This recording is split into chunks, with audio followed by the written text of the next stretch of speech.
Amén. Les doy la más cordial bienvenida a cada uno de los hermanos que ha podido llegar a este devocional, a esta parte del Congreso, ¿cierto? Estamos muy gozosos de poder vernos, aunque sea a través de las cámaras, ¿cierto? En este Congreso SG, que, que se echa de menos, ¿cierto? La presencialidad, pero gracias al Señor que nos permite estos medios para poder seguir transmitiendo el Congreso, ¿cierto? Le doy también, damos gracias al Señor porque nos permite reunirnos, ¿cierto? Nos permite participar de los congresos, nos permite estas instancias para gozarnos entre nosotros, su iglesia, ¿cierto? Para dar comienzo a este devocional, le voy a dar paso a la oración de nuestro hermano Mauricio Hernández, de la Iglesia Metodista Independiente. Recording in progress. Buenas tardes, hermanos. Les invito ahora a nuestro Señor. Padre Celestial, te agradecemos por esta oportunidad que nos da de poder estar reunidos como Confederación de Jóvenes Evangélicos Fundamentalistas, Señor, para poder indagar tu palabra, Señor, también disfrutar de la comunión entre los hermanos. Y Padre, te queremos rogar en esta tarde muy especialmente que tú bendigas esta actividad que estamos llevando adelante, Señor, que tú seas iluminándonos con tu Santo Espíritu, Señor, guiándonos, Señor, en el estudio de tu palabra y en el mensaje que se va a exponer, Señor, en esta tarde y en lo que queda de congreso también, Padre Celestial. Bendice al hermano que trae tu palabra, Señor, para que él pueda expresar lo que tú quieres que recibamos de manera clara, Señor. Y Señor, también a nosotros que vamos a ser los receptores, Señor, ayúdanos a estar concentrados, Señor, al mensaje en esta tarde. Quita cualquier distractor que pueda haber en nuestros hogares, Señor, y ayúdanos a que durante este tiempo, Señor, podamos estar con nuestra atención completamente concentrada, Señor, en tus cosas para que así podamos aprender, pero por sobre todo, Señor, podamos también poner en práctica, Señor, aquellas cosas en que se puedan poner en práctica, Padre Celestial. Por eso, quédate con nosotros, Señor, bendice esta actividad, porque te lo rogamos en el nombre de Jesús, nuestro Salvador. Amén. Amén. Vamos a entonar el himno al Dios de Abraham Lord.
Amén.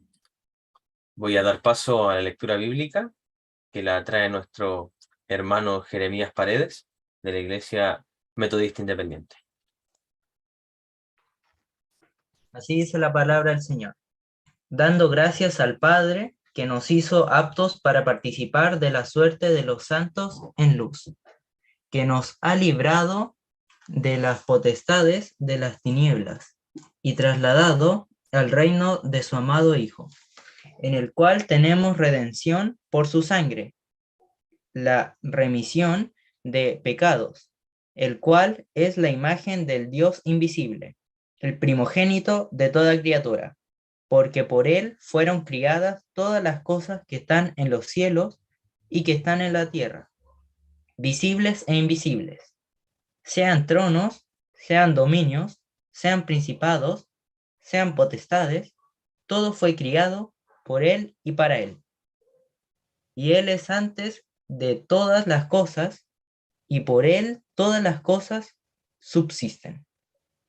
Y él es la cabeza del cuerpo, que es la iglesia, y el que es el principio, el primogénito de los muertos, para que en todo tenga el primado, por cuanto agradó al Padre que en él habitase toda plenitud. Amén. Que el Señor añada bendición a su santa palabra. Vamos a pasar al periodo de estadística actual del Congreso. Y en el reporte estadístico tenemos que el día de ayer hubo una participación de 193 hermanos.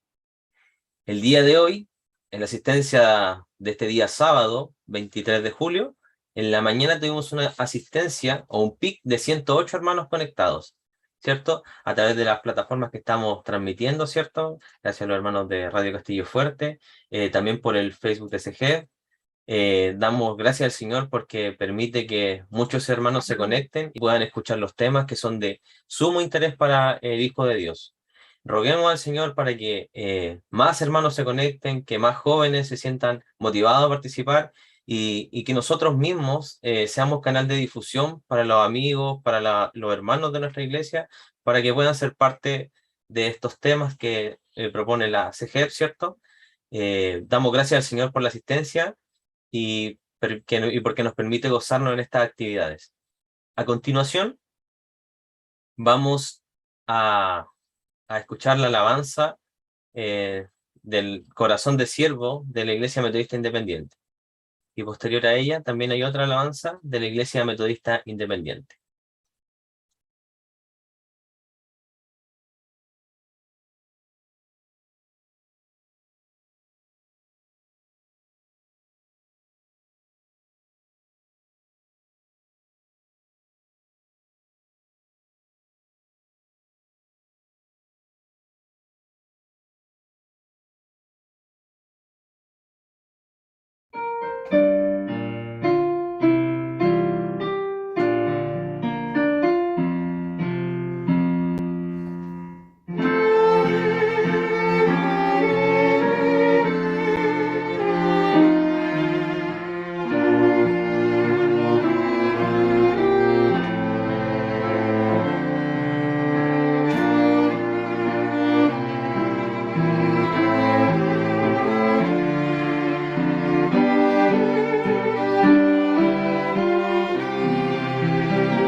Tu pueblo humildemente te expresa gratitud.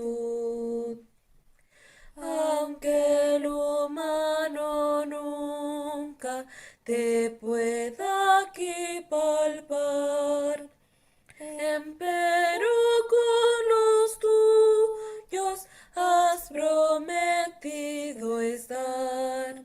Los cielos te revelan, Rey nuestro y gran Creador.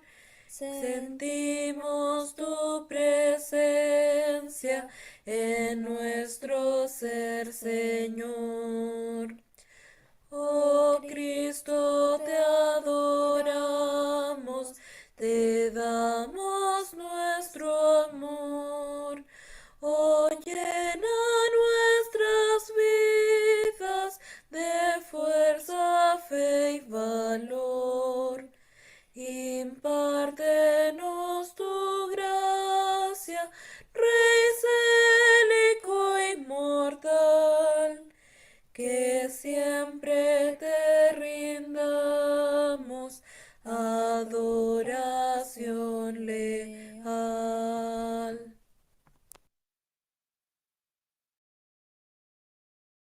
Amén. Damos gracias, Señor, por estas alabanzas, por este periodo de alabanzas. Y a continuación voy a dar paso al pastor Cristian Ceballos, que trae el tema, el número 3, que es firmes en nuestra posición bíblica frente a las acechanzas de la evolución. Así que, sin más que decir, dejamos a nuestro pastor Cristian Ceballos. Muchas gracias, hermano. Primero que todo quisiera extender un cordial saludo a los pastores que veo conectados también. A muchos de ellos los conozco, en particular veo acá en mi pantalla, no sé si hay algunos otros más, pero al pastor Sergio González, al pastor Elías Valenzuela, les saludo muy cordialmente, así que el Señor les bendiga también, y como digo, si hay algún otro ministro de Cristo también cabe dentro de este saludo, y el deseo de bendiciones de nuestro Padre Celestial también para sus familias, para sus ministerios también. Bueno, hasta este minuto ya nos hemos gozado en el Señor, el día de ayer con nuestro hermano Pablo, que nos estuvo exhortando también respecto de la palabra del Señor, y hoy día en la mañana con el pastor Patricio Muñoz, que sin duda alguna que toda esta enseñanza nos va a ir fortaleciendo en lo que compete también a nuestro fundamento, en lo que es la obra del Señor. Sabemos todos bien que el Evangelio no es algo que contenga elementos de fábula o de alguna leyenda o de algún elemento irracional, sino que de acuerdo a lo que ya hemos aprendido, sin duda alguna contiene un fundamento lógico que se sustenta sin duda alguna, no tan solo en la palabra, primordialmente en la palabra, pero también en los hechos, en la historia y también en la ciencia. Así que damos gracias al Señor porque sin duda alguna esto nos reafirma que estamos en el camino correcto. Ahora bien, respecto de lo que yo tengo que hablar, sin duda alguna que también es importante, pero de alguna manera quisiera señalar que es un complemento a lo que ya han señalado los que me han antecedido. En particular, el nombre de este tema es firmes en nuestra posición bíblica frente a las acechanzas de la evolución. Ya hemos hablado algo de la evolución, pero ahora tenemos que nosotros también ver cómo nosotros vamos a permanecer firmes en nuestra posición. Sin duda alguna que en los tiempos que estamos viviendo estamos recibiendo de alguna manera los embates del enemigo desde todos los frentes, pero sabemos que la Biblia es clara en señalar que las puertas del infierno no van a prevalecer contra la iglesia de Cristo. Por lo tanto, estamos seguros que vamos a estar siempre firmes porque Él es quien está con nosotros. Bien, vamos a también compartir alguna presentación que tiene que ver básicamente para que nos vaya guiando en lo que vamos a ir conversando también con la ayuda del Señor. Bien. Ahí está. Entonces vamos a buscar en nuestras Biblias en Primera de Pedro, capítulo 3, versículo 15. Nosotros sabemos ya lo que este versículo nos dice. Dice así en el nombre del Señor. Voy a arreglar un poquito aquí mi pantalla para poder ver todo lo que allí aparece. Bien, dice así en el nombre del Señor. Sino santificad al Señor Dios en vuestros corazones y está siempre aparejado para responder con mansedumbre y reverencia a cada uno que os demande razón de la esperanza que hay en vosotros. Que el Señor los bendiga. Oremos. Padre Celestial, ante tu presencia, Señor, venimos en esta hora, en el nombre de Jesucristo, nuestro Señor y Salvador, para implorarte que todo lo que podamos decir en esta hora esté respaldado por la presencia de tu Espíritu Santo. Que lo que hemos de exponer también, Señor, esté fundamentado en las Escrituras y sobre todas las cosas que haga bien a nuestras vidas, sobre todo en los tiempos, Señor, como ya lo decíamos, en que estamos siendo combatidos por las acechanzas del diablo, que a través, Señor, de las ideologías, que a través, Señor, de las teorías, de alguna forma u otra tratan de desacreditar el Evangelio de nuestro Señor Jesucristo. Pero sabemos, Señor, y no tememos, porque conocemos las artimañas del enemigo. Sabemos, Señor, que la victoria está garantizada, pero mientras peregrinamos en este mundo, lo que nos queda es ser fieles y, Señor, ir por todo el mundo predicando este Evangelio. Permite, Señor, que lo podamos hacer con confianza, que lo podamos hacer con convicción, que lo podamos hacer con valentía. En el nombre de Cristo te rogamos estas bendiciones. Amén y amén. Bien, que el Señor les bendiga. Entonces, en realidad, partiremos con una introducción y de alguna manera quisiera yo comenzar diciendo que nosotros como creyentes proclamamos que lo que la Biblia nos enseña es que en el principio crió Dios. Sin embargo, en realidad muchos científicos nos dicen en el principio era el hidrógeno. Esta soberbia declaración en realidad reta la creatividad de la obra de Dios. Lamentablemente a muchos de nuestros estudiantes de escuelas públicas y privadas se les enseña de esta manera, como ya nos acaban de enseñar quienes me antecedieron.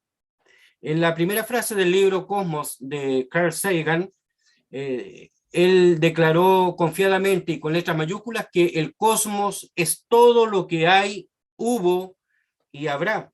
Y asegura que nosotros los humanos somos el producto de una larga serie de accidentes biológicos y concluye que todas nuestras características y sentimientos humanos, es decir, el amor, el odio, la pasión, las frustraciones, el cariño y la agresión son simplemente el resultado de accidentes menores de nuestra inmensamente larga historia evolutiva. Sagan creía que el hombre no es el deseo de los dioses, sino al contrario, decía él, que los dioses son el deseo del hombre. La evolución es un Dios celoso que ni busca ni acepta la intervención divina bajo ningún aspecto. Julian Huxley, un biólogo británico, uno de los promotores más conocidos de la evolución, declaró que la evolución es la única realidad, un simple proceso de autotransformación.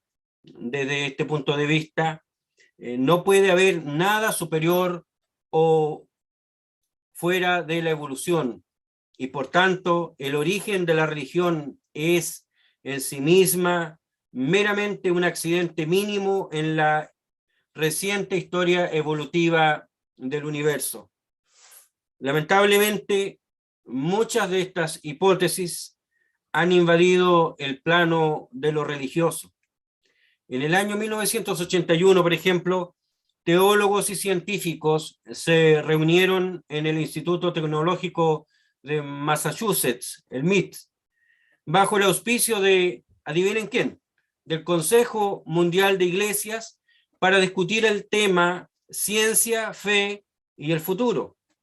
La premisa general de esta conferencia fue que la ciencia moderna nos requiere desarrollar una religión totalmente nueva para el futuro. Un teólogo propuso la teoría evolucionista como una fuente especialmente rica para esta nueva religión. Alguien más propuso la ecoteología como un acercamiento a una religión que empiece con la premisa que el universo es Dios. Es lo que enseña la nueva era, básicamente. Lo que nos señalaba el pastor Patricio Muñoz en la mañana, que tiene que ver con el panteísmo. Así que, de alguna manera, todas estas ideas, no podía ser de otra manera, el Consejo Mundial de Iglesias es quien las promueve y quien está también detrás de todo esto. Recordemos que el propósito del Consejo Mundial de Iglesias es básicamente establecer una sola religión en el mundo, que sin duda alguna es el preámbulo de la religión del anticristo, que también espera asentarse para toda la humanidad. Sí, es cierto que muchos de los representantes del evolucionismo se han autodeclarado ateos o agnósticos, pero esto no quiere decir que todos los que aceptan la evolución en principio sean ateos o agnósticos. En realidad, muchos líderes, maestros y clérigos de las mayores denominaciones cristianas y judías incluso, han tratado de hacer las paces con Darwin, por decirlo de alguna manera. Estos teólogos generalmente argumentan que la Biblia nos dice quién fue el creador, mientras que la ciencia, sobre todo la evolucionista, nos dice cómo en realidad fue creada.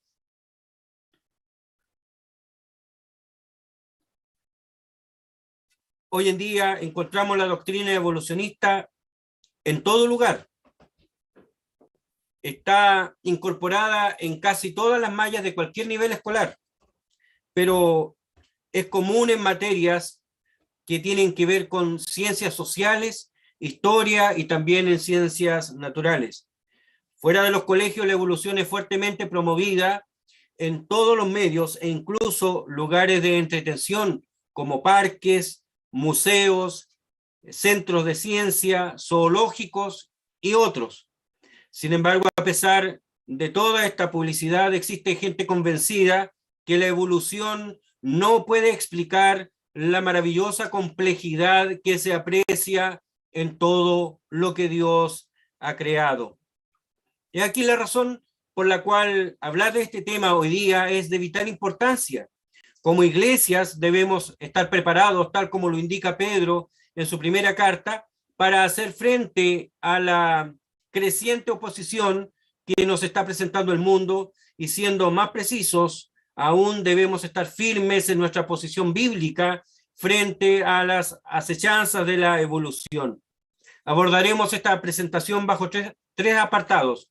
Firmes en nuestra imagen y semejanza a Dios es el primero, y en segundo lugar, firmes en nuestra moralidad, y en tercer lugar, firmes en nuestra doctrina de la salvación. Ahora bien, entonces, en Génesis, en el capítulo 1, versículos 26 y 27, podemos leer lo siguiente. Dijo Dios, hagamos al hombre a nuestra imagen, conforme a nuestra semejanza, y señoree en los peces de la mar, y en las aves de los cielos, y en las bestias, y en toda la tierra, y en todo animal que anda arrastrando sobre la tierra. Y crió Dios al hombre a su imagen, a imagen de Dios lo crió, varón y hembra los crió. Al igual que en la primera línea del Antiguo Testamento, aquí hay una descripción del obrar de Dios con propósito. Esa es la palabra clave de todo esto, la palabra propósito. Hagamos al hombre a nuestra propia imagen. Esta, sin duda alguna, es una declaración tan sencilla que podemos pasarla por alto sin notar en realidad su profundo significado. Si hay alguna crisis en el pensamiento humano, sobre todo en el mundo occidental, es una crisis que se centra en esta palabra, la palabra propósito, como lo acabo de señalar. La crisis de propósito se une a la idea de la creación divina, porque está implícito en la idea de la primera línea de nuestras Biblias. En el principio creó Dios, o crió Dios en nuestra versión, los cielos y la tierra. La idea es esta: el mundo y todo lo que hay en él no es un mero accidente, sino que todo ha llegado a ser a través de una decisión inteligente y ordenada de un ser sobrenatural que tiene un propósito para todo lo que hace. Pero si adoptamos la visión del mundo que predomina hoy, sobre todo si hablamos de la evolución, nos separamos instantáneamente de esta idea de propósito, porque ¿qué es lo que se nos está diciendo a través de todos los medios? Se nos dice que somos el producto de fuerzas ciegas del azar, la evolución, ¿cierto? Lo que ya nos han dicho nuestros hermanos. Como un filósofo dijo, somos gérmenes adultos que hemos surgido del fango por casualidad. Somos accidentes cósmicos sin propósito inherente a nuestra existencia. Es decir, aquí, sin duda alguna, hay dos cosmovisiones que están contrapuestas y sin duda alguna combatiendo la una con la otra. O venimos de un ser inteligente con propósito, o lamentablemente somos producto de un accidente cósmico que ocurrió por azar, o en otras palabras, que ocurrió simplemente por la casualidad. Como decían anoche nuestros hermanos, el pastor Hugo me parece que era quien decía esto, creer este segundo aspecto, sin duda alguna, requiere más fe que creer en realidad en lo que la Biblia nos señala respecto de lo que es el origen de la vida, de lo que es el origen de nuestra propia existencia. Esa es una manera, por decirlo de alguna forma, sofisticada de considerar la existencia humana solo como un producto del azar. Nuestras vidas vendrían a ser un evento completamente fortuito. Y eso, sin duda alguna, es lo que el punto de vista imperante de nuestra cultura le está gritando todos los días a nuestros hijos. Tú eres un accidente cósmico, tú vienes de la nada y vas hacia la nada. En consecuencia, es eso básicamente lo que ellos están todos los días recibiendo en los colegios o en los centros de estudio donde se están formando. Pero la gran pregunta que sin duda alguna se repite en la literatura, en el cine y en cada medio es el tema del propósito. ¿Quién soy? ¿De dónde vengo? ¿Por qué estoy aquí? ¿Hacia dónde voy? Son preguntas que de alguna manera han tratado de responder los filósofos durante toda la historia, incluso a aquellos que son del ámbito existencialista y que sin duda alguna tienen una visión bastante deprimente de lo que es la vida. La respuesta a esta pregunta, sin duda alguna, se encuentra al final del capítulo 1 del Génesis, cuando Dios dice, hagamos al hombre, en donde el acto del origen de la existencia humana es el resultado de una decisión inteligente de un ser que es omnisciente y eterno y que sabe lo que está haciendo. Como lo dijo en una ocasión Albert Einstein, y antes de decir lo que él dijo, aclaramos un poco lo que ayer se señalaba, él no era un cristiano. De alguna manera él tenía una visión teísta, pero él no era un cristiano, pero aún así él encontraba que el universo de alguna manera era el resultado de fuerzas inteligentes y poderosas que de alguna manera habían venido a estructurar todo lo que existe. Y él decía que Dios no juega con los dados, y en realidad lo que él estaba diciendo es que el origen del universo no es el producto del azar, sino que es la obra de una deidad intencional. Si hay un Dios, entonces nosotros tenemos que señalar que hay un propósito, y si hay un propósito en todo lo que existe, entonces quiere decir que debe haber un Dios. El lenguaje que se utiliza aquí en Génesis en realidad es un poco difícil de comprender, porque se nos dice que hemos sido creados a imagen y semejanza de Dios. Luego de crear la vida en el mar y en la tierra y las aves para que ocupen el cielo, y cuando mira hacia atrás nuestro Dios y ve lo que ha hecho, Él pronuncia su bendición y dice, esto es bueno. Vio Dios que era bueno. Eso es lo que la Biblia nos señala. Pero aún no ha llegado a la cima de su obra hasta que dice, vamos a hacer una obra que lleve mi imagen y semejanza. Voy a hacer una criatura, voy a crear una obra especial, con una capacidad especial para ser como yo, para llevar mi imagen, para reflejar mi gloria, para mostrar mi carácter en el resto de la creación. A esta criatura se le dio dominio sobre todo lo demás, así que todas las otras cosas, todas las demás criaturas en este mundo están subordinadas a esta criatura, que es la portadora de la imagen de Dios. Así, Dios nos crea a su imagen y semejanza. Ahora, eso no quiere decir que somos exactamente como Dios, pero hay cierta analogía, una analogía del ser. Alguna manera podemos decir que nosotros, como seres humanos, de alguna manera también somos como Dios.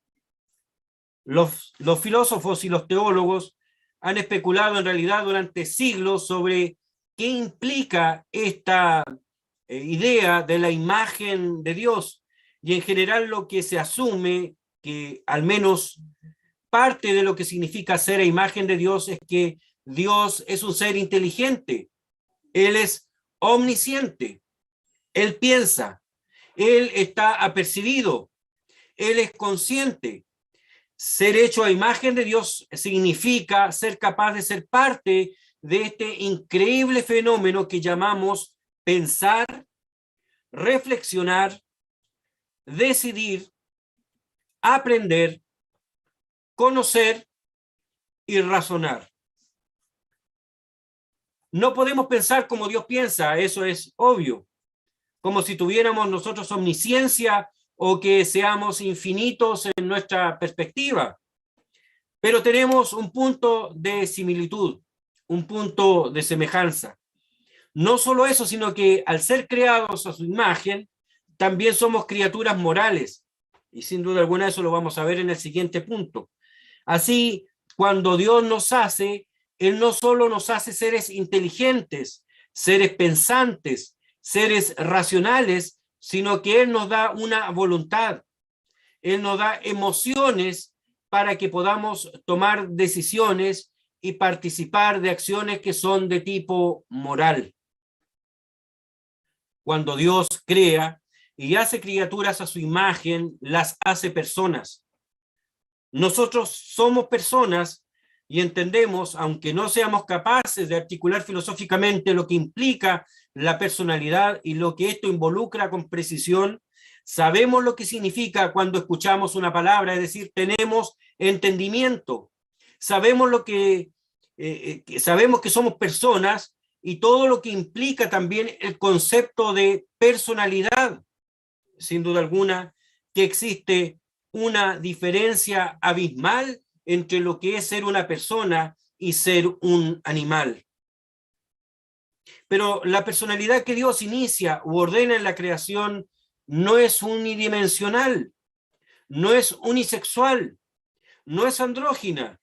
Él crea hombres y mujeres, así que incluso dentro de la esfera humana de la creación, Dios crea un escenario para que se establezca una relación que sea magnífica ahora entre un hombre y una mujer.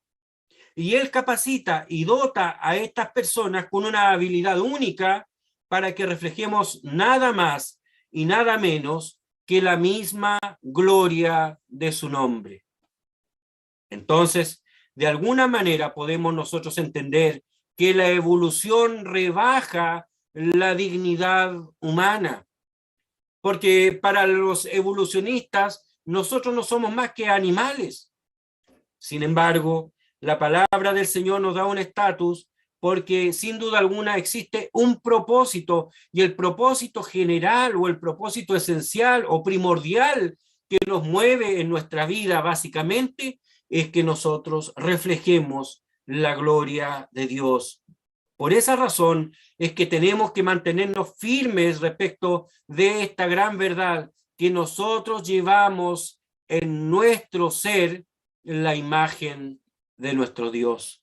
De otra manera, creer en la evolución, sin duda alguna, que nos está denigrando en nuestro carácter y por ende está denigrando el carácter de nuestro Dios. Firmes también en nuestra moralidad, como el segundo punto. El prominente primatólogo llamado Frans de Waal, del Centro de Primates Yerkes, ha compartido sobre la base de sus observaciones en primates su respuesta a la pregunta: ¿de dónde viene la moralidad? Su libro El bonobo y el ateo, que es el que se está viendo allí en la imagen, que en realidad al español se tradujo como El bonobo y los 10 mandamientos, afirma que la moralidad evolucionó como los humanos evolucionaron.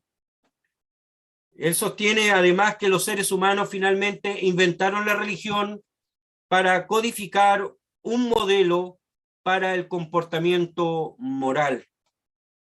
El bonobo, que es en realidad un primate que pertenece a la familia de los chimpancés, aunque no es un agente moral, dice este señor, posee las semillas de la moralidad que evolucionaron en nuestros antepasados para crear un sentido moral en los seres humanos. Para este científico, al observar los chimpancés y los bonobos durante años, dice que muestran empatía, equidad, altruismo, dolor y culpa. Escribe: algunos dicen que los animales son lo que son, mientras que nuestra propia especie sigue ideales, pero se ha demostrado que esto es una equivocación, dice este señor. No porque no tengamos ideales, sino porque otras especies los tienen también. En otras palabras, lo que él está diciendo es básicamente que nosotros somos iguales a los monos. Así que en el enfoque usual tomado por los evolucionistas para explicar las similitudes biológicas, se afirma que los diseños comunes son evidencia de la evolución en vez de que exista un diseñador común. Es decir, en esas semillas de la moralidad florecieron en el ser humano que evolucionó a partir de ancestros simiescos. Este experto no afirma que los chimpancés son en realidad morales, ya que a menudo son extremadamente violentos entre sí y también son violentos con los seres humanos. Por lo tanto, él es reacio a llamar a un chimpancé un ser moral. Sin embargo, él escribe: hay poca evidencia de que otros animales juzgan la idoneidad de las acciones que no los afectan directamente. En su comportamiento reconocemos los mismos valores que perseguimos nosotros mismos, dice de Waal. Tomo estos rastros de preocupación de la comunidad como una señal de que los bloques de construcción de la moral son más antiguos, dice él, que la humanidad, y no necesitamos de Dios para explicar cómo llegamos a donde estamos hoy. Aquí de Waal está considerando a los seres humanos como animales también, justo el tipo sensible que puede juzgar la idoneidad de lo que hace.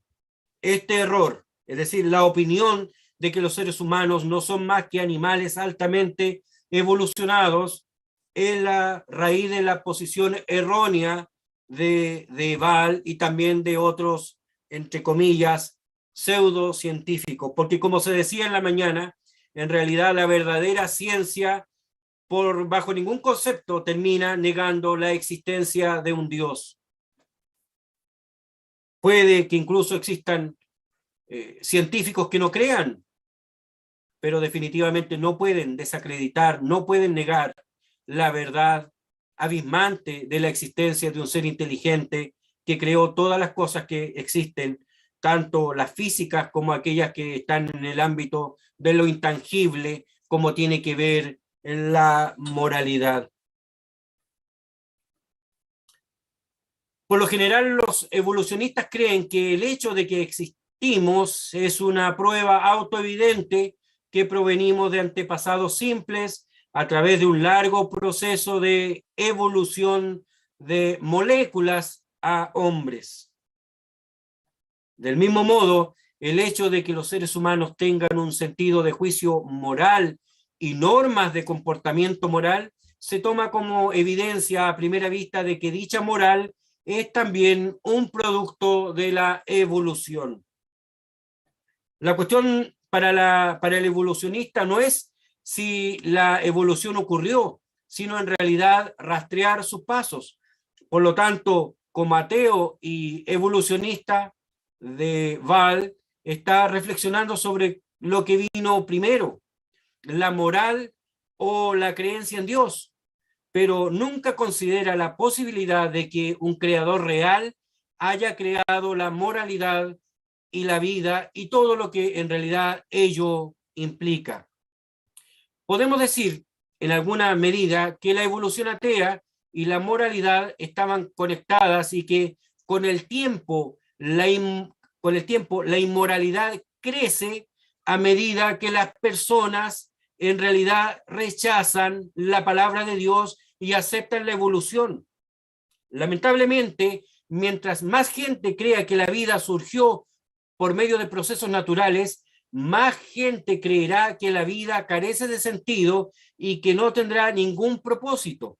Y la moralidad podrá ser lo que una persona determine, o como lo dice en Jueces capítulo 21-25, que cuando dice que no había rey o no había autoridad absoluta en la tierra, diciendo lo siguiente: en estos días no había rey en Israel, cada uno hacía lo recto delante de sus ojos, es decir, hacía lo que mejor le parecía. Y yo me pregunto, ¿y hoy día qué es lo que estamos viendo? ¿No estamos viviendo tal vez en una sociedad que está haciendo básicamente lo que mejor le parece? ¿No se justifica plenamente en realidad que nosotros tenemos que permanecer firmes, que tenemos que permanecer con una capacidad y una actitud inamovible respecto también del tema de la moralidad? Sin duda alguna que lo que acabo de señalar es algo tremendamente importante y tremendamente cierto. En la medida que los hombres se desapegan de los principios bíblicos, sin duda alguna que están cayendo en una inmoralidad cada día más acentuada, cada día sin duda alguna más vehemente y cada día más, por decirlo de alguna forma, que está destruyendo los fundamentos de la sociedad y de las familias en nuestro país y también, por qué no decirlo, en el mundo. Durante décadas, los evolucionistas se han burlado de quienes vinculan la evolución con la moralidad. Afirman que la evolución tiene que ver con ciencia, no con moralidad. Pero prestemos atención al hecho de que a medida que generaciones han sido adoctrinadas a creer en la evolución naturalista, la moralidad cristiana sin duda alguna ha disminuido, lo que acabamos de señalar. Armados con una supuesta ciencia, los partidarios del secularismo se han vuelto más audaces para oponerse a la moralidad cristiana. Si bien no argumentamos que la evolución directamente causa inmoralidad, las personas pueden usar el pensamiento darwinista para justificar su comportamiento. ¿Por qué? Porque finalmente ellos dicen, bueno, si somos animales, ¿qué más se podría esperar de animales? En nuestro mundo occidental estamos viendo a más y más personas que afirman que la evolución es ciencia y la están utilizando para promover una cosmovisión completamente anticristiana. Más que nunca los activistas seculares se oponen con vehemencia a la moralidad cristiana, como por ejemplo el matrimonio entre un hombre y una mujer, y también a considerar el aborto como asesinato. Esos son principios que nosotros como iglesia, como creyentes, sin duda alguna que siempre defendemos, pero evidentemente que toda esta postura molesta a todos aquellos que de alguna manera quieren liberarse o alcanzar un cierto grado de libertinaje. Hoy vemos un incremento de comportamiento muy amoral e inmoral creciendo a través de la cultura, especialmente entre la generación del milenio. A pesar del avance científico y tecnológico, la moralidad va en sentido contrario. Basta entender lo que un amplio espectro político persigue con la promoción de leyes que apuntan a la libertad, por decirlo de alguna forma, de los individuos. Y tenemos que reconocer que estamos viviendo tal como el profeta Isaías reprendió al pueblo de Judá. Hay de lo que a lo malo dicen bueno y a lo bueno malo, y que hacen de la luz tinieblas y de las tinieblas luz, en Isaías capítulo 5, versículo 20. Charles Darwin creía que los humanos no son especiales como dice la Biblia, es decir, hechos a la imagen de Dios, sino que son simplemente animales. Como resultado declaró que la moralidad es el resultado de la evolución, formando al hombre para convertirse en una especie altamente social a través del proceso de selección natural. En El origen del hombre, Darwin escribió: sin embargo, la diferencia entre la mente del hombre y la de los animales superiores, por grande que sea, ciertamente es de grado y no de tipo. Lo que quiere decir que de alguna manera la diferencia está relacionada no con un tipo diferente, sino con la cantidad, por decirlo de alguna manera, de moral que nosotros podamos tener o en nuestra mente, o la capacidad de nuestra mente. Es un tema de capacidad y no de tipo. Siempre ha habido una conexión entre la evolución, como dije, y la moralidad. En el año 1937, Aldous Huxley, hermano de Julian, a quien nombré en la introducción, hizo esta declaración en su libro El fin y los medios. Voy a leer lo que él señalaba. Para mí, como sin duda para la mayoría de mis contemporáneos, la filosofía del sinsentido fue esencialmente un instrumento de liberación. La liberación que deseábamos era simultáneamente la liberación de un cierto sistema político y económico y la liberación de un cierto sistema de moralidad. Nos opusimos a la moralidad porque interfiere con nuestra libertad sexual. Nos opusimos al sistema político y económico porque era injusto. Los partidarios de estos sistemas afirmaban que de alguna manera ellos encarnaban el significado, un significado cristiano, decían, del mundo. Había un método admirablemente simple de refutar a estas personas y al mismo tiempo de justificarnos en nuestra rebelión política y erótica. Podríamos negar que el mundo tuviera algún significado en absoluto.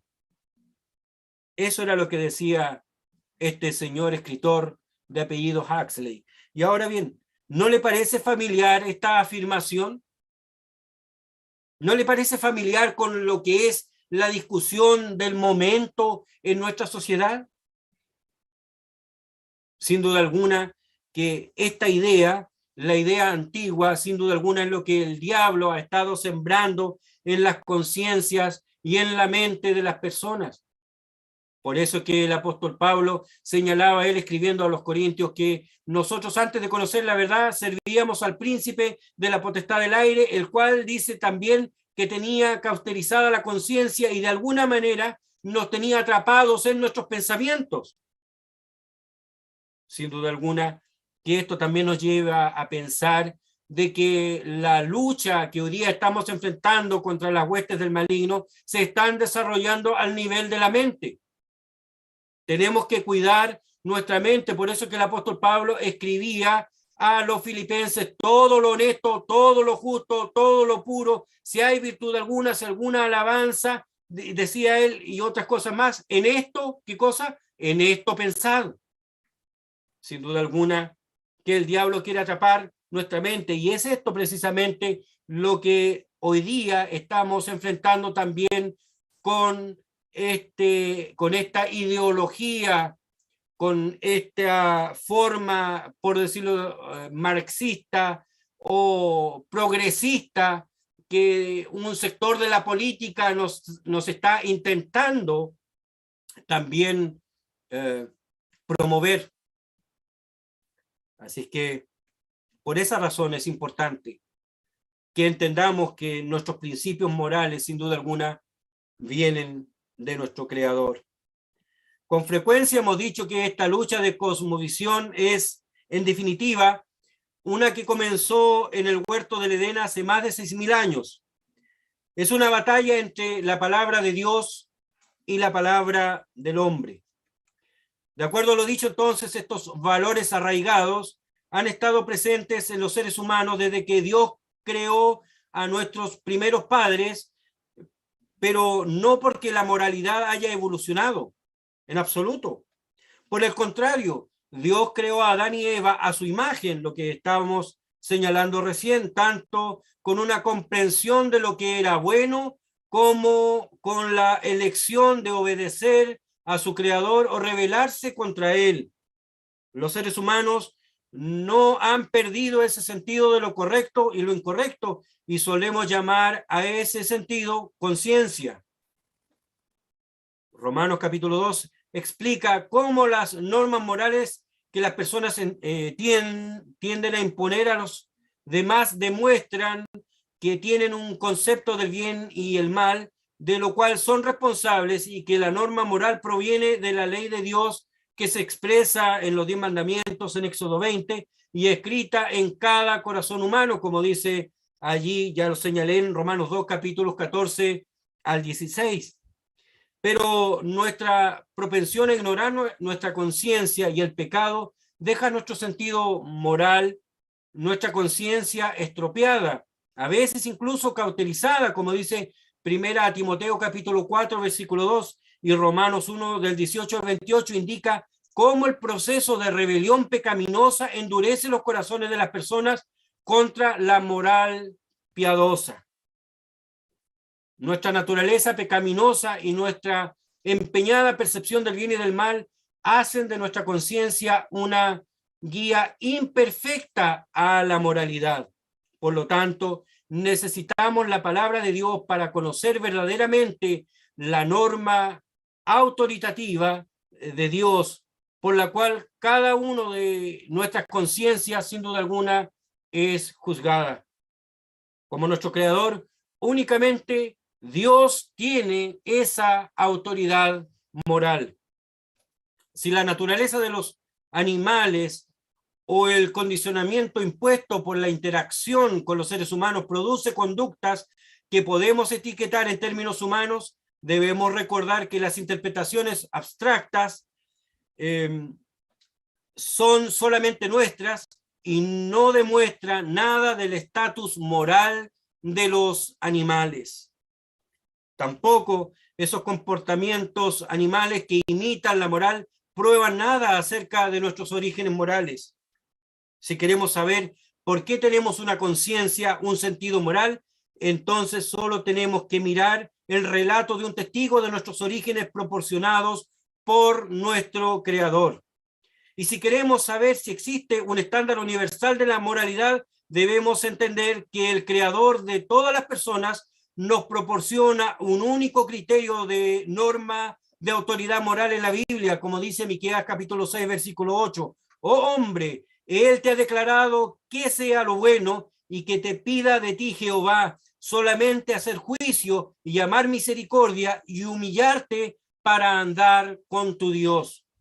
Ya que cada uno de nosotros falla en cumplir esa norma moral perfecta que Dios exige, Dios ha hecho disponible el perdón de nuestros pecados a través del sacrificio de nuestro Señor Jesucristo en la cruz del Calvario.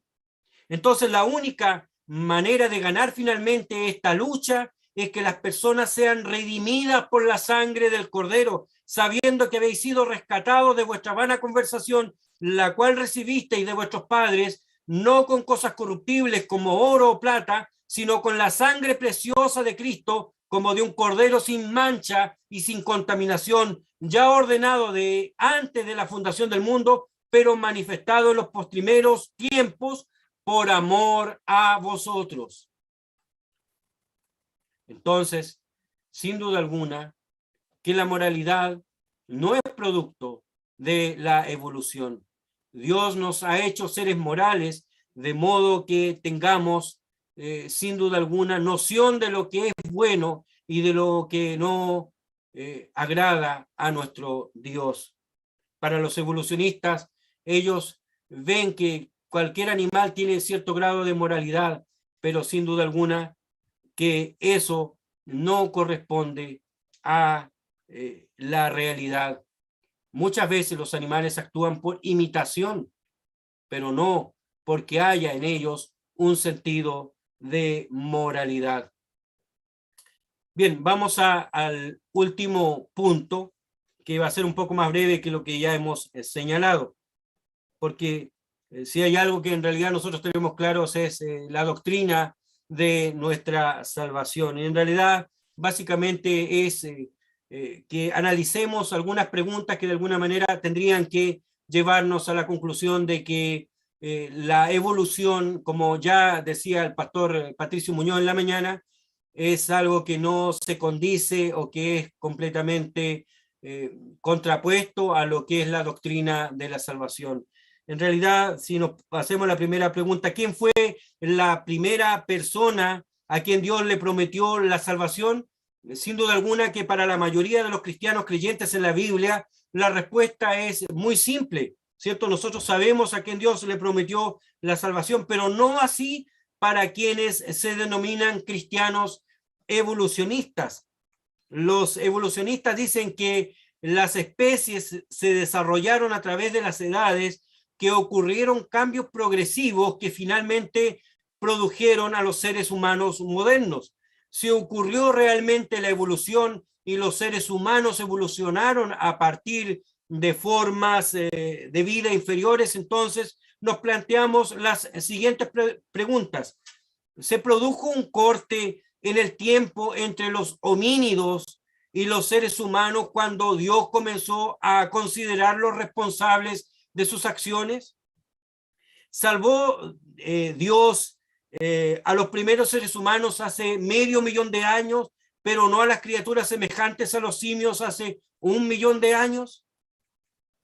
¿Cuándo fue el momento preciso en que llegaron a ser gente y cesaron de ser animales para que Dios les entregara la promesa de la salvación? Entonces surge la pregunta de cómo, cuándo y por qué se introdujo el plan de salvación a criaturas en desarrollo. ¿Es la historia de Adán y Eva, como aparece en Génesis, una gran mentira? ¿Cómo puede esta perspectiva bíblica ser compatible con la evolución? Bajo ningún aspecto. No fue una cuestión de desarrollo lo que determinó el momento en que la gente estuvo calificada para ser salva, para que entendiera el mensaje.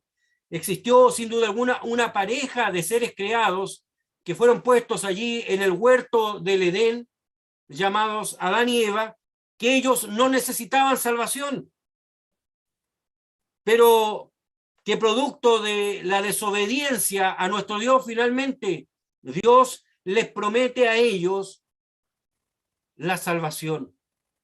Desde entonces la salvación ha dependido y sin duda alguna depende de recibir a Cristo como nuestro Salvador personal, como dice en Juan capítulo 1, versículo 12. Más a todos los que le recibieron, dice, les dio potestad de ser llamados hijos de Dios a los que creen en su nombre. Se puede concluir sin lugar a dudas que la doctrina de la salvación es incompatible con la teoría de la evolución. tratar de unir estas posturas sería como intentar armar un rompecabezas con las piezas equivocadas. Jamás lo vamos a lograr. Como conclusión, si nos consideramos cristianos, debemos aceptar el punto de vista razonable de que Dios creó a los seres humanos y los dotó con la habilidad de tomar decisiones morales. Esto tiene más sentido que forzar a Dios a decidir cuándo un homínido en evolución llega a ser moralmente responsable y está suficientemente desarrollado como para extenderle el plan de la salvación. En definitiva, en los tiempos que estamos viviendo se hace muy necesario que seamos creyentes con convicciones claras en este y otros temas que de alguna manera están atacando nuestra fe. No podemos ceder ante los cantos de sirenas que nos están diciendo que tal vez la Biblia no contiene la verdad absoluta y que esta también puede venir de otras cosmovisiones. Permanezcamos firmes. El mandato que hemos recibido del Señor es claro. He aquí yo vengo presto, retén lo que tienes para que ninguno tome tu corona. Y su promesa sublime, el que venciere poseerá todas las cosas, y yo seré su Dios, y él será mi hijo. Que así sea. Dios les bendiga. Oremos. Gracias te damos, Señor y Padre nuestro, por este tiempo que hemos estado con nuestros jóvenes, compartiendo, Señor, de las enseñanzas. Ayer nuestro hermano Pablo, hoy día el pastor Muñoz, y quien habla, Señor, de alguna manera, no siendo doctos en estas materias, pero sí tenemos la verdad absoluta que encontramos en tu palabra. Lo que me haya faltado, que tu Espíritu Santo añada todavía más y haga germinar esta semilla en el corazón de todos aquellos, Señor, que la han oído, sobre todo en aquellos que todavía tienen sus pensamientos, Señor, en dos aguas, sobre todo aquellos, Señor, que aún no han recibido en su corazón tu palabra perfecta, absoluta, sublime, tu palabra, Señor, que nos lleva sin duda alguna a la vida eterna. Glorifícate, Señor, en cada joven, y no tan solo en aquellos, Señor, que están conectados, sino en aquellos de nuestras iglesias que también están sufriendo, Señor, los embates del enemigo. Glorifícate en el nombre de Jesús. Te imploramos estas bendiciones. Amén y amén. Muchas gracias. Que el Señor les bendiga.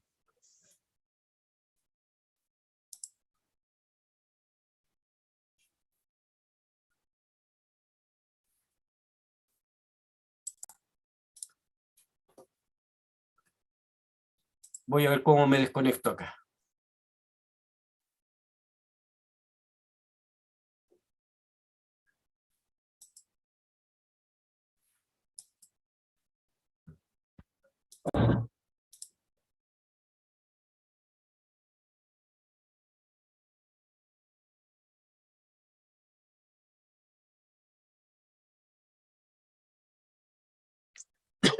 A continuación, tenemos el taller del hermano Álvaro Moreira. Corríjame si me equivoco, por favor, en caso de... ¿Está el hermano Álvaro? Sí, hermano Diego. Hola, hermanos. Los saludo en el nombre del Señor. Habemos conectado 62 personas, por lo menos. Igual en cada cámara habrá más de una persona. Espero que hayan tenido la oportunidad de responder la encuesta que se estuvo compartiendo ayer y hoy en la mañana. Era solo una pregunta, tampoco es de suprema importancia si no la pudieron responder, pero era más que nada para poder recoger la opinión de todos. Vamos a tener ahora nuestro taller, por eso voy a compartir pantalla en primer lugar.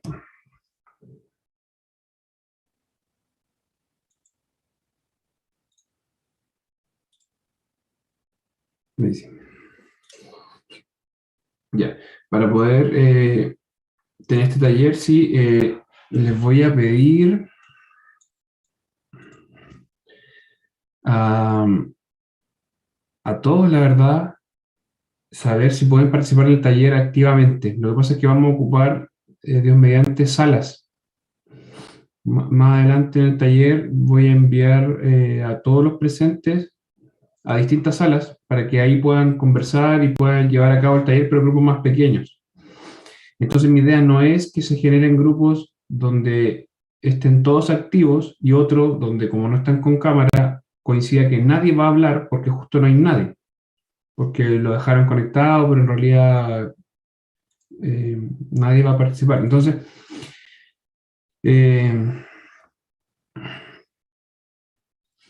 bueno, espera, voy a tener que revisar después uno por uno el grupo, pasar, y una vez lo envíe a la sala, cerciorarme si efectivamente están activos o no. Ya no tengo otra forma por el momento, porque tampoco puedo juzgar si no tienen la cámara puesta, si están ahí cerca o no. Así que nos queda confiar solamente. Bueno, en cuanto al taller, es directamente relacionado con nuestro último tema, un tema que acaba nuestro pastor.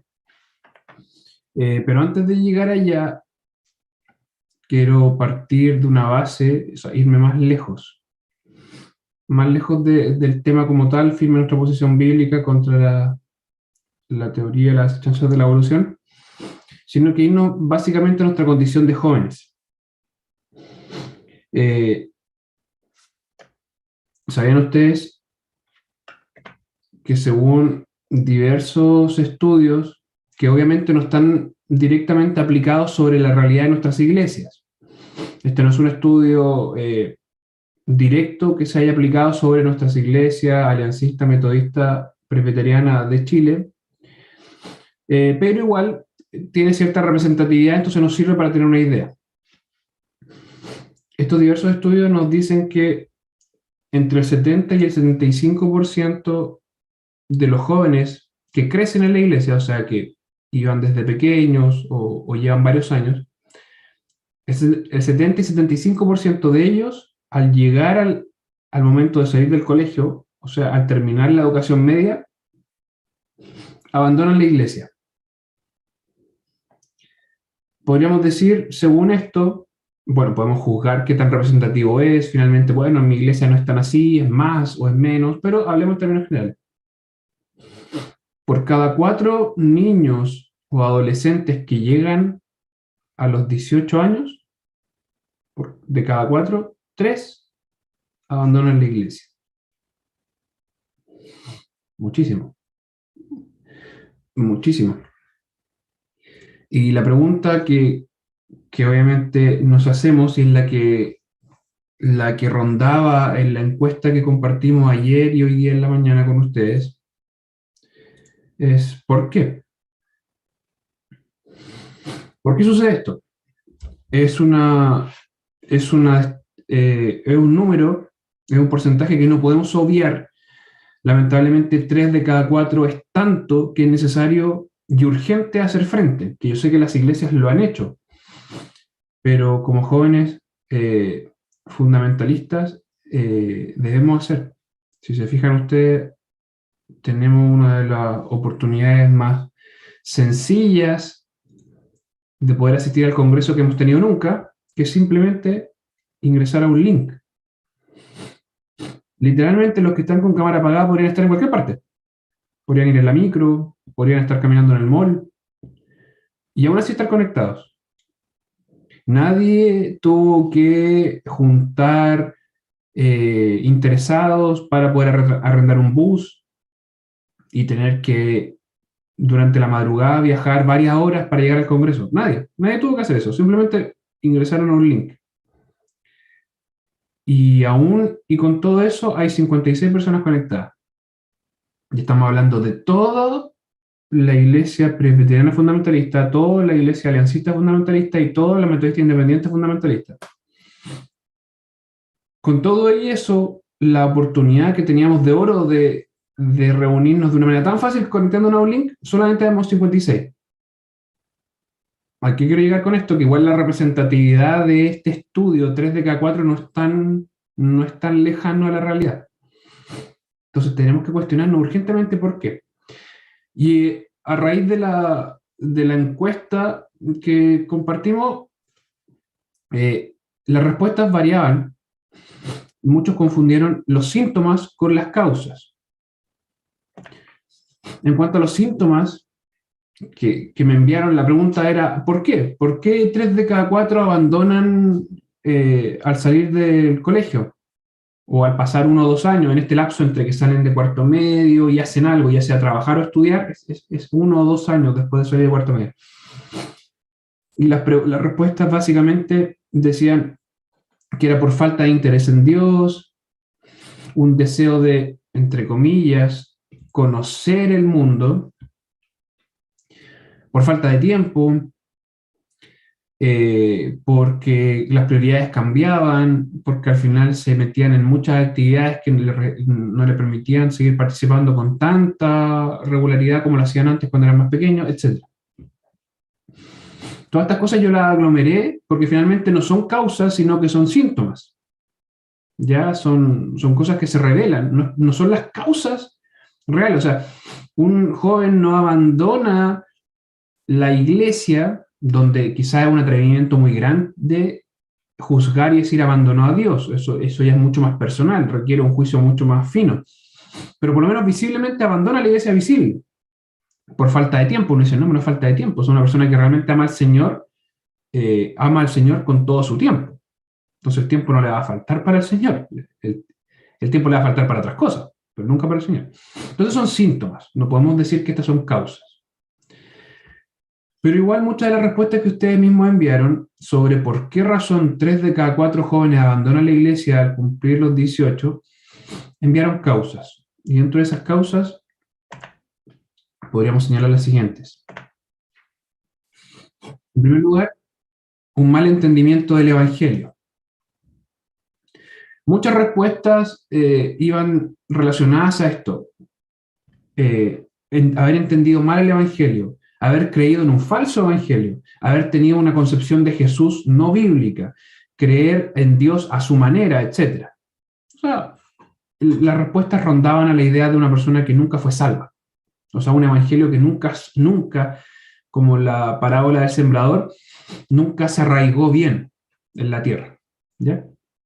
La segunda es una falta de base bíblica sólida en la iglesia. Después vamos a conversar de las consecuencias de esto al salir de cuarto medio y al ingresar a la universidad o a estudios superiores. Y la tercera es respuestas relacionadas. Como no era una encuesta con opciones, al final uno tiene que aglomerar por conceptos, porque las respuestas se parecían un poquito, pero había que juntarlas. Es por falta de instrucción bíblica en el hogar. Ya sea porque son jóvenes o niños que iban solo a la iglesia sin nadie, sin una familia cristiana, o familias cristianas que desatendieron la responsabilidad de instruir a sus hijos. Estas son las causas que, sin hacer un estudio minucioso en la realidad de nuestras 3 iglesias, nuestras 3 denominaciones, son lo que ustedes respondieron. Lo que ustedes respondieron de lo que ustedes podían ver.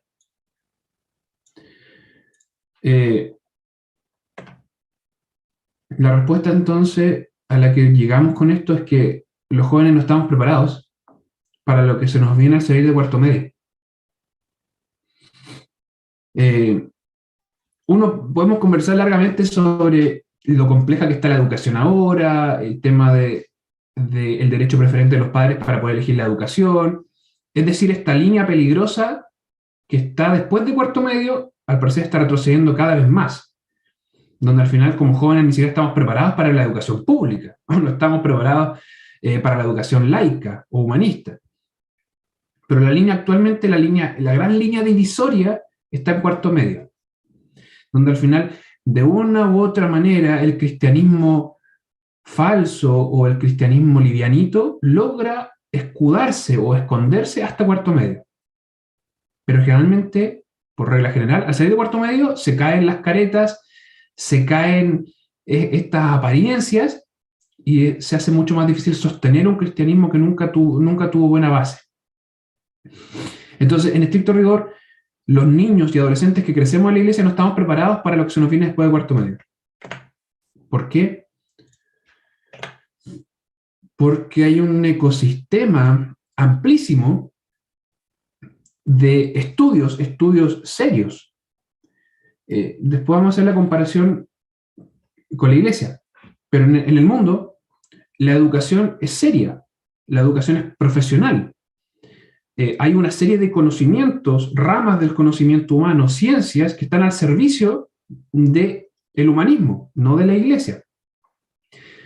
Entonces encontramos institutos, encontramos universidades, encontramos un ministerio, encontramos el Estado mismo que respalda esto a través de todas las ramas del conocimiento humano y de profesionales que se dedican a eso.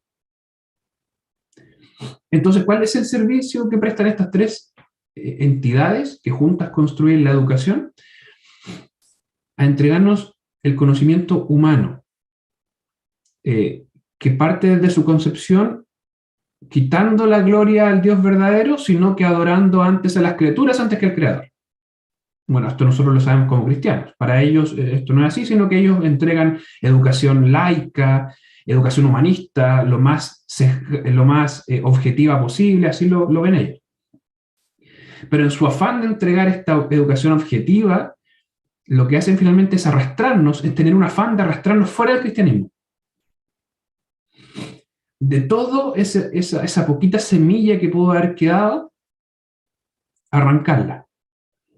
Cual cáncer, así lo ve el mundo, cual cáncer arraigado en nuestro cuerpo como metástasis, las instituciones de educación superior, las ciencias humanas y los profesores lo intentan quitar lo más posible, ya sea en primero, en segundo, y ya al egresar un profesional luego de 4, 5, 6, 7 años de estudio, haberle quitado todo rastro de cristianismo. No estamos preparados para enfrentarnos a eso. Porque por el otro lado, tenemos una institución que es dirigida por el Señor, que se llama Escuela Dominical.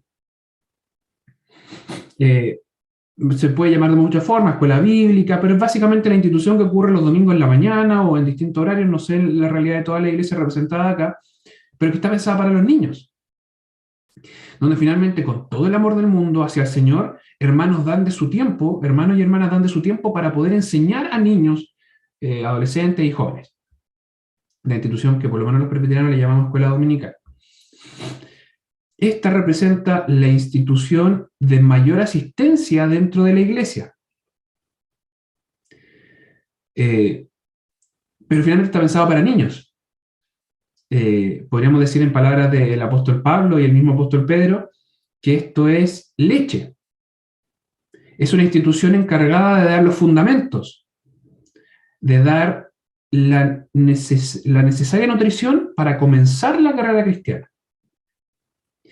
Pero resulta que una segunda institución, que finalmente es la más importante, que es el culto de adoración a nuestro Señor, la asistencia es bajísima. Los jóvenes, ni hablar, una asistencia bajísima. Entonces, por eso puse aquí sermones, poco. Entonces, a diferencia de la universidad, a diferencia de los estudios superiores humanistas afuera de la iglesia, nosotros nos nutrimos con la escuela dominical, porque cuando ya alcanzamos un poquito de vianda firme, la nutrición es poquita. Es poquita. Y estamos hablando de 3-4 horas a la semana, que es el domingo, el día del Señor, consagrado por Él como un mandamiento, para reposar en Él, para guardarlo a Él. Pero son 3-4 horas a la semana. Y el resto de la semana nos morimos de hambre. Nos desnutrimos. Por eso la tercera institución al servicio del cristianismo a nivel de iglesia, que es el hogar, es casi nada. Culto familiar, culto personal, etc. Estamos por lo menos 8 horas al día al servicio de instituciones, 8 horas por lo menos. En mi época universitaria, por lo menos, yo estaba de repente 12 horas en la universidad. Ni hablar de llegando a mi casa, seguía estudiando, y en la madrugada, en época de certamen, seguía estudiando. Todo el día. Pero a la semana le dedico 3 horas al Señor. Estamos desnutridos hasta la médula, donde pasivamente se nos prepara en historias bíblicas muy bien intencionadas, con mucho amor, pero en leche espiritual. Porque sabemos súper bien de que Daniel oraba al Señor y producto de su amor al Señor fue condenado al foso de los leones. Esa historia la sabemos súper bien y lo dibujamos y recordamos versículos.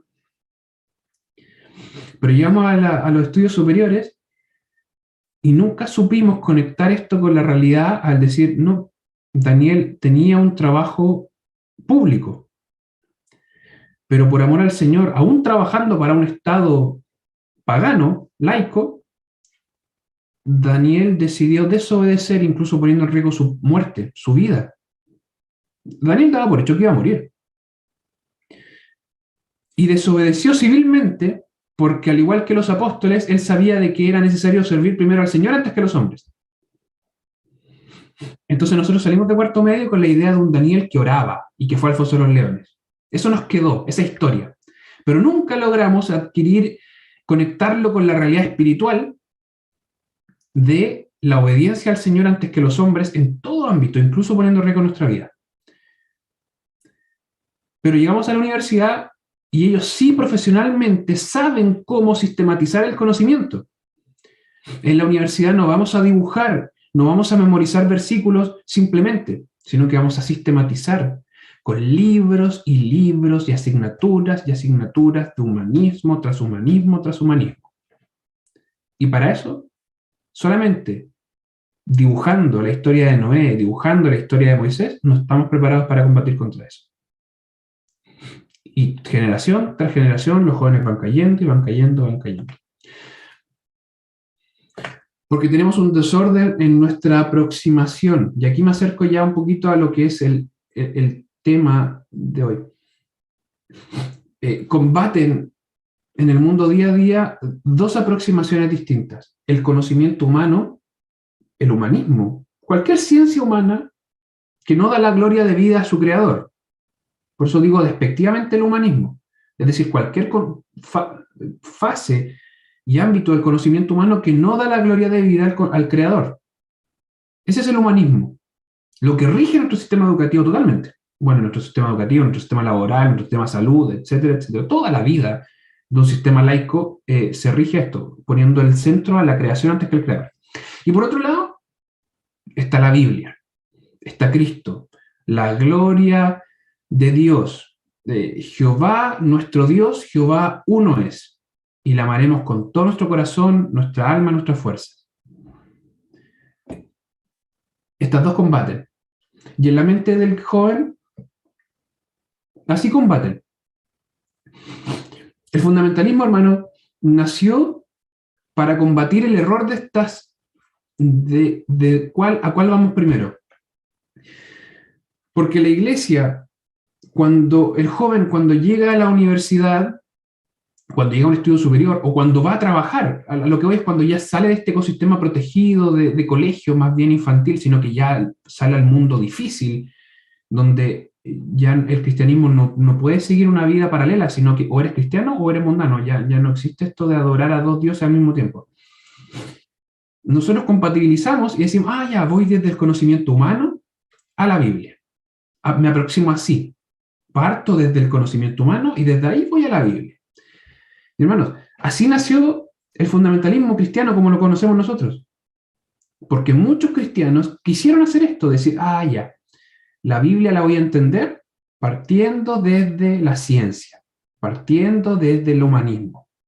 Y a través de los métodos científicos que yo tenga, voy a juzgar si la Biblia es o no verdadera. Los jóvenes se van de la iglesia porque esta aproximación la hacemos así. Cada uno en su área sabe mucho, pero de Biblia sabemos muy poquito. Y ya no hablo de Biblia dígame los 66 libros de la Biblia, dígame el nombre de los 12 apóstoles, dígame cuántas fueron las plagas. No me refiero a esa Biblia. Porque las historias bíblicas también las puede estudiar un inconverso. sino que hablo de la Biblia que se vive, que es nuestra única regla de práctica, no solamente de fe, sino que de práctica. Un joven es funcionario de la salud, cristianamente en primer lugar, luego funcionario de la salud. Un joven ejerce la abogacía siendo cristiano en primer lugar, luego es abogado humanista. ¿Me entienden? Porque la aproximación debe ser así. Debemos tener una firme fundación y defensa bíblica y desde ahí salir al mundo. Cuando este orden se trueca, se cambia o es débil, caemos como moscas, uno tras otro, tras otro, tras otro, tras otro, tras otro. Esto a método de introducción. Necesitamos estar firmes en nuestra posición bíblica. Urgentemente. Urgentemente. Para eso, como les dije, vamos a hacer grupos de conversación. Yo voy a darles un tema y algunas preguntas y voy a ir pasando por los grupos para poder guiar un poquito, para poder estimular la conversación. Pero quiero que se queden con esa introducción. Necesitamos bíblicamente estar convencidos de que la evolución, la teoría de la evolución, atenta contra el Creador. Y no solamente atenta en el libro del Génesis, sino que atenta a la palabra de Dios completa. Porque el Señor nos entregó una serie de libros, 66 libros separados, sin ningún sentido. Es la historia completa de su voluntad revelada al hombre, sobre todo en Cristo Jesús. Entonces la historia de la evolución atenta contra todo eso. La teoría de la evolución atenta contra todo eso. Vamos a hablar, yo ahí les voy a, al hacer los grupos les voy a decir, como les digo, los voy a guiar en qué tema, con algunos versículos y algunas preguntas para estimular la conversación, pero vamos a hablar sobre el papel de Adán y el papel de Cristo. Vamos a hablar sobre los tiempos de la creación. Vamos a hablar sobre la imagen de Dios en el hombre. También vamos a hablar sobre el poder creador de Dios, su omnipotencia, su soberanía y su providencia. Y finalmente también vamos a hablar sobre la literalidad del libro del Génesis. ¿Ya? En estos 5 puntos nos vamos a repartir. Partiendo de esta base, la palabra del Señor nos fue entregada con un sentido, y con ella es que combatimos las acechanzas del diablo. Si estamos débiles en esto, no importa qué tan buenos profesionales seamos, Satanás, como león rugiente, nos va a despedazar y nos va a probar. Y ojo con que nuestra vida sea como la hojarasca, que sea consumida por el fuego. Recuerden que solo va a sobrevivir el fuego lo que está en el fundamento, que es Cristo Jesús. Entonces nuestra base debe ser bíblica. Dicho eso, ahora sí dejo de compartir, los dejo de aburrir y vamos a hacer los grupos. 50 personas y te voy a hacer las salas.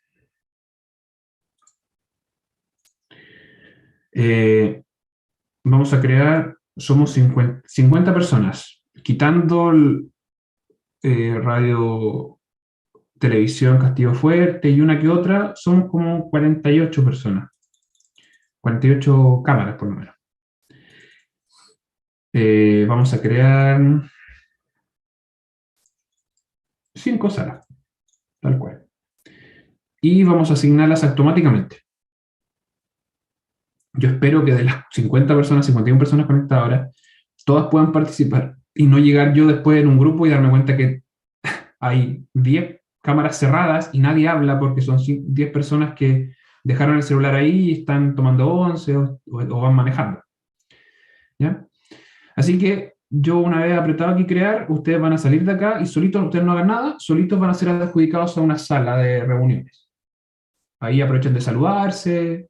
Si no van a activar la cámara, por lo menos, hermano, activen el micrófono, se los pido encarecidamente. Y ahí yo voy a ir pasando grupo por grupo diciéndoles cuál va a ser su tema. Son las 5:05. Vamos a tener 25 a media hora para poder conversar y al terminar vamos a volver todos juntos para dar una conclusión final. ¿Ya? Y ahí nos vamos a volver a ver. Ahí voy a ir creándolo y van a ir apareciendo en la sala de reunión.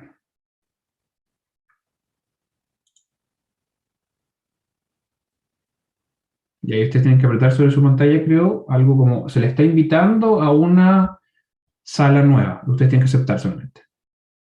Ahí van abandonando uno a uno. Tienen que aceptar.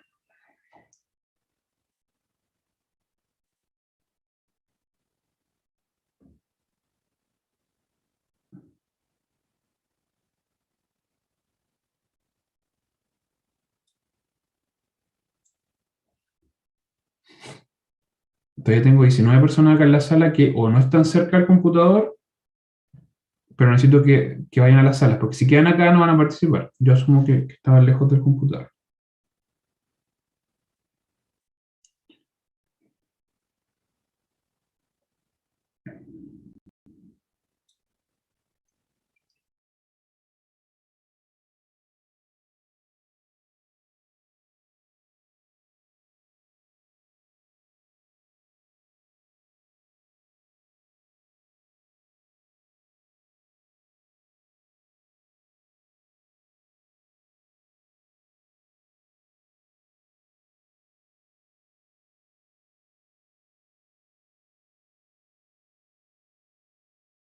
Eventos.